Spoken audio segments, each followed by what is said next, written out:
Assalamualaikum warahmatullahi wabarakatuh. Nama saya Mutiara Ramadhani dengan NIM 2141102030002. Saya dari kelas 4 Manajemen Zakat dan Wakaf A. Saya di sini akan membahas tentang zakat untuk saudara kita. Bulan Ramadan merupakan bulan penuh berkah di mana umat muslim berbondong-bondong untuk melakukan banyak kebaikan seperti sedekah, infak di masjid-masjid, yayasan, dan lain-lain, memberi sembako atau makanan ke orang-orang yang kurang mampu. Dan salah satu ibadah yang paling wajib di bulan Ramadan dan tidak boleh tertinggal yaitu membayar zakat fitrah, di mana hukum dalam membayar zakat fitrah ini itu wajib. Dalam hadis Ibnu Umar radhiyallahu anhu, beliau berkata, Rasulullah SAW mewajibkan zakat fitrah dengan sukurma atau so gandum bagi setiap muslim yang merdeka maupun budak, laki-laki maupun perempuan, anak kecil maupun dewasa. Zakat tersebut diperintahkan untuk dikeluarkan sebelum orang-orang keluar untuk melakukan sholat id, dari hadis riwayat Bukhari dan Muslim nomor 900. Dengan adanya hadis di atas dan tentunya hadis yang lain yang menjelaskan tentang zakat fitrah, tentang zakat ini, kita dapat mengetahui bahwa hukum zakat fitrah itu wajib bagi setiap jiwa. Jiwa di sini yaitu ada 3. Yang pertama ada mukallaf atau terbebani syariat, yaitu muslim, baligh, dan berakal. Yang kedua ada mendapatkan waktu membayar zakat fitrah, yaitu pada tenggelamnya matahari pada saat Idul Fitri. Yang ketiga ada mudah membayar zakat fitrah, maksudnya yaitu punya harta berlebih untuk mandiri dan keluarga pada malam hari Idul Fitri.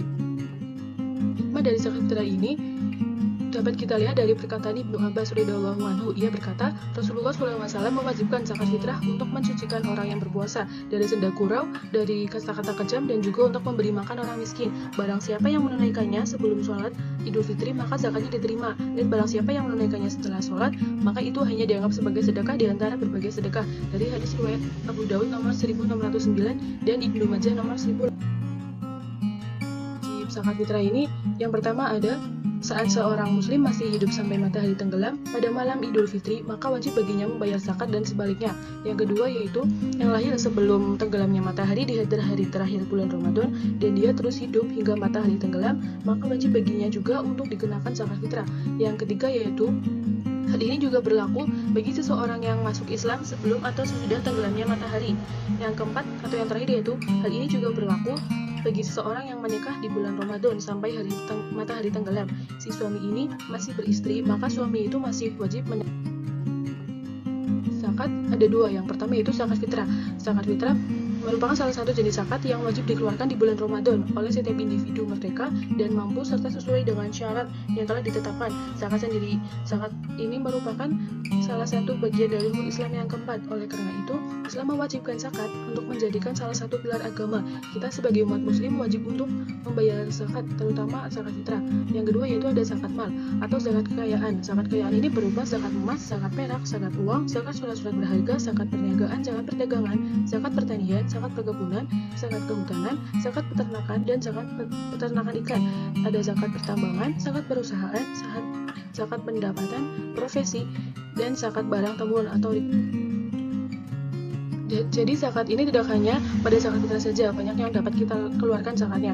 Nah, dengan zakat fitrah ini nantinya hasil dari pembayaran zakat fitrah oleh para muzaki kepada amil ini nantinya akan dibagikan kepada 8 golongan asnaf atau orang yang wajib menerima zakat, yaitu yang pertama ada fakir, yang kedua ada miskin, yang ketiga ada amil atau orang yang mengumpulkan dan mendistribusikan zakat, yang keempat ada mu'alaf atau orang yang baru masuk Islam, yang kelima ada hamba sahaya atau budak yang ingin merdeka, yang keenam ada kholimin atau orang yang berhutang atau memiliki hutang, yang ketujuh ada fisabilillah atau mereka yang berjuang di jalan Allah, yang terakhir ada ibnu sabil atau mereka yang kehabisan biaya di perjalanan. Seperti yang kita tahu, negara kita ini atau negara Indonesia merupakan negara yang masih masuk dalam golongan negara berkembang, di mana Indonesia ini masih banyak orang miskin atau masyarakat yang kurang dalam materi finansial.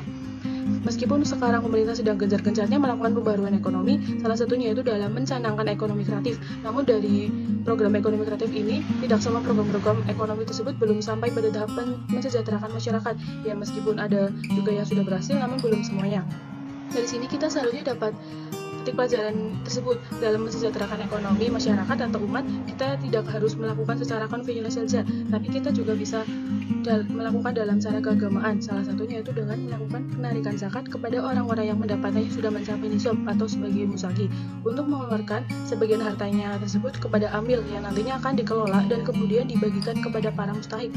Dengan adanya penarikan zakat ini, baik zakat fitrah maupun zakat mal diharapkan dapat membantu lebih banyaknya dari pertumbuhan ekonomi di Indonesia ini, yang dimana zakat ini akan dikelola oleh lembaga Basnas, LAS, OPZ, dan kemudian disalurkan kepada para sebelumnya yaitu kedepannya, dengan adanya pengelolaan zakat oleh amil pribadi maupun lembaga seperti Basnas, Las, dan OPZ dapat membantu negara dalam mensejahterakan masyarakat di Indonesia.